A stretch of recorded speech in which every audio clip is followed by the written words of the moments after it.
सूत्रों से बड़ी खबर है। कल कपिल सिब्बल और अभिषेक मनु सिंघवी से सोरेन मिले हैं। कल दिल्ली में दोनों नेताओं की मुलाकात हुई है, ये सूत्र बता रहे हैं। आईजीआई एयरपोर्ट पर खड़ा है सोरेन का प्लेन। इस वक्त की बड़ी खबर बताएं, ईडी लगातार एक्टिव है और हेमंत सोरेन के वेयरअबाउट्स को लेकर अभी भी कोई खबर नहीं है। लोमस लगातार इस बड़ी खबर को ट्रैक कर रहे हैं। लोमस, खबर आ रही है कि अभिषेक मनु सिंघवी और कपिल सिब्बल से भी मुलाकात हुई है।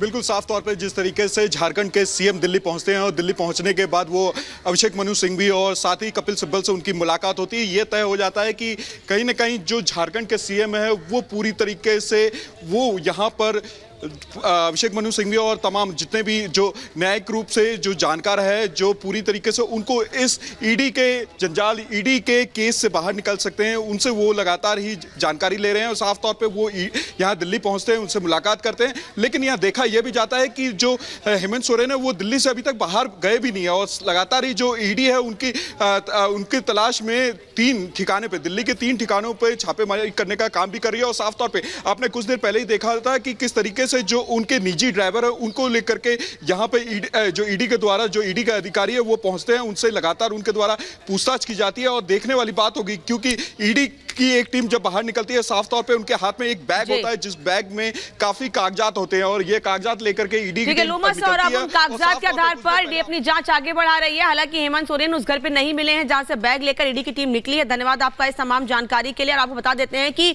सोरेन को कब कब नोटिस भेजा गया है, कब कब समन दिया गया है। 8 अगस्त, 14 अगस्त को पूछताछ का नोटिस दिया गया लेकिन पेश नहीं हुए। नोटिस 8 अगस्त को था लेकिन 14 अगस्त तक पेश नहीं हुए थे। फिर 19 अगस्त को नोटिस भेजा गया, 24 अगस्त को पूछताछ का नोटिस था लेकिन उसके बाद भी नहीं पेश हुए हेमंत सोरेन। फिर उसके बाद 1 सितंबर को पिछले साल नोटिस भेजा गया, 9 सितंबर को पूछताछ के लिए नोटिस भेजा गया था लेकिन तब भी हेमंत सोरेन नहीं पहुंचे थे। बैक टू बैक लगातार कुछ ना कुछ बहाने हेमंत सोरेन बनाते रहे। 17 सितंबर को नोटिस भेजा गया, 23 सितंबर को पूछताछ के लिए बुलाया गया था, तब भी हेमंत सोरेन नहीं पहुंचे थे। उसके बाद 26 सितंबर को नोटिस भेजा गया और 4 अक्टूबर को बुलाया गया था पूछताछ के लिए, लेकिन तब भी हेमंत सोरेन ईडी के सामने पूछताछ के लिए नहीं पहुंचे। फिर 11 दिसंबर को नोटिस दिया गया कि 12 दिसंबर को पूछताछ के लिए आ जाइए। यहां तक कहा गया कि अगर आप कंफर्टेबल नहीं है, जहां आप कहेंगे वहां आ जाएंगे सवाल करने के लिए, लेकिन तब भी कोई जवाब नहीं दिया गया। फिर 29 दिसंबर को नोटिस दिया गया, समय और जगह खुद तय करने की बात कही गई थी, जैसा मैंने पहले भी बताया, लेकिन हेमंत सोरेन की ओर से कोई जवाब नहीं दिया गया था। फिर 13 जनवरी को, इसी साल 13 जनवरी को फिर से शुरुआत में ही नोटिस दिया गया। 20 जनवरी को पूछताछ के लिए बुलाया गया था, पूछताछ पहली बार हुई थी, यानी करीब 7 से 8 समन स्किप करने के बाद हेमंत सोरेन पूछताछ के लिए पहुंचे थे। फिर 25 जनवरी को एक और नोटिस दिया गया कि 27 जनवरी को आइए, आपसे और भी कुछ सवाल जवाब करने हैं, लेकिन तब भी हेमंत सोरेन पेश नहीं हुए। उसके बाद 27 जनवरी को नोटिस दिया गया कि 29 और 31 जनवरी तक का समय है और अब उनके घर पर ईडी इस वक्त मौजूद है और ईडी की टीम यह कह रही है कि घर पर जो सूत्र बता रहे हैं कि हेमंत सोरेन घर पर नहीं मिले हैं, उनके घर से कुछ पेपर जरूर मिले हैं जिसे एक नारंगी रंग के बैग में लेकर ईडी अपने साथ गई है। यानी कि पूरी तरह से सपोर्ट हेमंत सोरेन की ओर से नहीं किया जा रहा है। यही वजह है कि ईडी लगातार नोटिस दे रही है और सवाल जवाब करना चाहती है।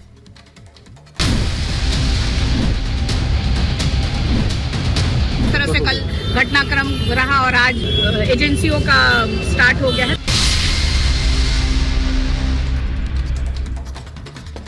तो हेमंत सोरेन तो ईडी को नहीं मिले हैं, लेकिन लालू यादव की पेशियात हो गई है। पटना में ईडी दफ्तर में सुबह 10:30 बजे से लगातार लालू यादव से पूछताछ जारी है। ये जॉब फॉर लैंड मामले में पूछताछ चल रही है।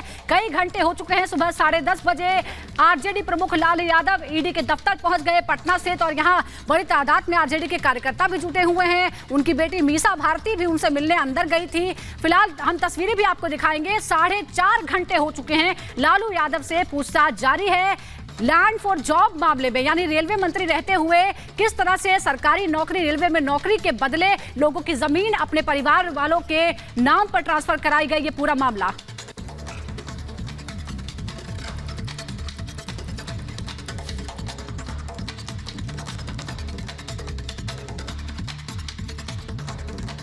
कल सरकार गई है और आज उनको बुलाया गया है पूछताछ के लिए और पूरे देश के लोग और स्पेशली बिहार के लोग सब लोग जानते हैं कि लालू जी की तबीयत ठीक नहीं है, किडनी ट्रांसप्लांट हुआ है, बहुत सारी बीमारियों से ग्रसित हैं और सबसे बड़ा तो एज फैक्टर है, उनको उठने बैठने में भी प्रॉब्लम होती है। और क्योंकि ये सब बिहार के लोग, सब देश की जनता, सब लोग, आप सब लोग देख रहे हैं कि किस तरह से कल घटनाक्रम रहा और आज से ये एजेंसियों का स्टार्ट हो गया है, तो इस पर कोई कमेंट नहीं। नौकरी के बदले जमीन ली क्या, जवाब इसका देना है ना, तो इसका जवाब नहीं देंगे। अपने समाज के लोगों से भी जमीन ली तो जवाब इसका देना पड़ेगा, इसका जवाब तो नहीं है, तो ईडी सवाल तो पूछेगी ना। 40 में कितनी सीटें 2000? और सीधे अनामिका का रुख करता है। अनामिका सिंह काली इस वक्त ग्राउंड जीरो पर है, लगातार वो अपडेट भेज रहे हैं। अनामिका, बड़ा सवाल है, सुबह 10 बजे से पूछताछ हो रही है, फिलहाल क्या अपडेट है, कब तक चलने वाली है पूछताछ? लगातार चल रही है। मेरी मौजूदगी ईडी ऑफिस के बाहर ही है और बाहर ही जमावड़ा भी है कार्यकर्ताओं का। इस बीच जो देख रहे हैं आप, यहाँ पे ईडी का जो ऑफिस है, यहीं पर लालू यादव से पूछताछ चल रही है। 3.5 घंटे से ज्यादा का समय हो चला है जब ये पूछताछ लगातार चल रही है। हालांकि लालू यादव यहाँ अकेले नहीं है, क्योंकि उनकी बेटी मीसा भारती भी ठीक सामने वाला जो मंदिर देख रहे हैं आप, शक्तिधाम, उस मंदिर में बैठी हुई है। साथ ही जो आरजेडी के सीनियर लीडर्स हैं उनकी भी मौजूदगी है और ईडी के ऑफिस के गेट के बाहर कार्यकर्ताओं का भारी जमावड़ा है। मीसा भारती हालांकि इस बीच में एक बार अंदर गई भी थी, जब दवा का टाइम हुआ लालू यादव का, तो वो दवा देने के लिए अंदर गई भी थी और अभी भी यहाँ बनी हुई है। और उसके अंदर जो देख रहे हैं गेट आप, उस गेट को खोला गया था, मीसा भारती अंदर बैठी हुई है और उनके साथ साथ फैमिली के बाकी मेंबर्स भी हैं और साथ ही पार्टी के लीडर्स भी हैं। बीच बीच में जो कार्यकर्ता है वो नारेबाजी भी करते हैं, कई बार चुप भी हो जाते हैं। तो इसी गहमा गहमी के बीच में लालू यादव से पूछताछ चल रही है। हालांकि जो लालू यादव के परिवार की मुश्किलें एक बार फिर से बढ़ सकती है, इसलिए भी क्योंकि तेजस्वी यादव से कल पूछताछ होनी है। आज लालू का नंबर है, कल माफ कीजिएगा तेजस्वी का नंबर है। और इसी के साथ साथ अगर बात की जाए तो जिस तरीके से इस पूरे मामले को लेकर मीसा भारती का भी नाम शामिल है, हेमा यादव का नाम शामिल है, इसके अलावा राबड़ी देवी का नाम भी शामिल है। तो अब जो फेरिस्त शुरू हुई है पूछताछ की लालू यादव के साथ, तो माना यह जा रहा है कि जो बाकी फैमिली मेंबर्स हैं उनसे भी पूछताछ की जाएगी। फिलहाल इसी ऑफिस में लालू यादव से पूछताछ चल रही है और चूंकि ये लंबा बहुत वक्त हो चला है, मीसा भारती ने पहले भी कहा कि लालू यादव अकेले ही बैठेंगे अंदर पूछताछ के लिए, वो साथ में डॉक्यूमेंट्स लेकर। बिल्कुल बिल्कुल अनामिका, आपका रुख करेंगे। इस बीच खबरों में आगे बढ़ते हैं। लैंड फॉर जॉब केस में ईडी लगातार शिकंजा कसती जा रही है। सुबह 10 बजे लालू मीसा भारती के साथ, अपनी बेटी के साथ ईडी दफ्तर पहुंचे हैं, लगातार पूछताछ चल रही है। एक रिपोर्ट देखकर समझिए ये पूरा मामला क्या है।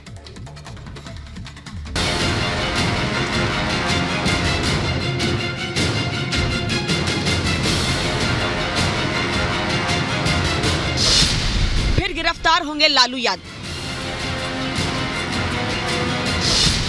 पहले चारा घोटाला, अब लैंड फॉर जॉब। लालू परिवार पर ईडी का एक्शन। ये तस्वीरें बिहार की राजधानी पटना की हैं, जहां भारी सुरक्षा के बीच आरजेडी प्रमुख लालू प्रसाद ईडी दफ्तर पहुंचे, तो पीछे पीछे मीसा भारती भी ईडी के दफ्तर पहुंची। लेकिन लालू यादव की बेटी मीसा भारती को अंदर जाने नहीं दिया गया। हालांकि बाद में मीसा भारती को दफ्तर के अंदर जाने दिया गया। एक तरफ लैंड फॉर जॉब केस में आरजेडी प्रमुख लालू यादव से पटना के ईडी दफ्तर में पूछताछ हो रही है, तो दूसरी तरफ सड़क पर आरजेडी के कार्यकर्ताओं का प्रदर्शन जारी है। इस दौरान आरजेडी के कई विधायक भी मौजूद रहे, जिन्होंने जमकर नारेबाजी की। लालू परिवार को 24 घंटे के अंदर दूसरा झटका लगा। एक तरफ सत्ता से हाथ धोना पड़ा, तो दूसरी ओर ईडी ने एक्शन तेज कर दिया। ईडी की पूछताछ को लेकर राजनीति भी तेज हो चली है।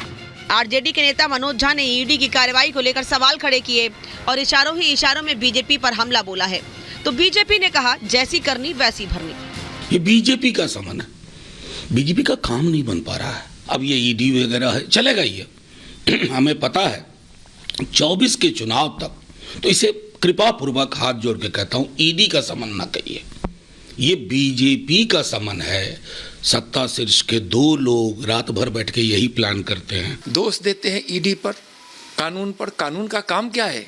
जो कानून तोड़े, जो भ्रष्टाचार घोटाला करे, वहां कार्रवाई तो होगी ही। ईडी का काम है, स्वतंत्र इकाई। वहीं बिहार के उप मुख्यमंत्री सम्राट चौधरी ने लालू प्रसाद के परिवार को भ्रष्टाचारी गहना बता दिया है। लैंड फॉर जॉब घोटाला मामले में आरोप है कि लालू परिवार के सदस्यों के नाम पर जमीन और प्रॉपर्टी ट्रांसफर कराई गई। आरोप है कि लालू के रेल मंत्री रहते हुए लैंड फॉर जॉब स्कैम हुआ था। यही नहीं, आरोप ये भी है कि 1 लाख स्क्वायर फीट जमीन सिर्फ 26 लाख में खरीदी थी, जबकि दावा किया गया कि उस जमीन की कीमत करीब 4.5 करोड़ रुपए थी।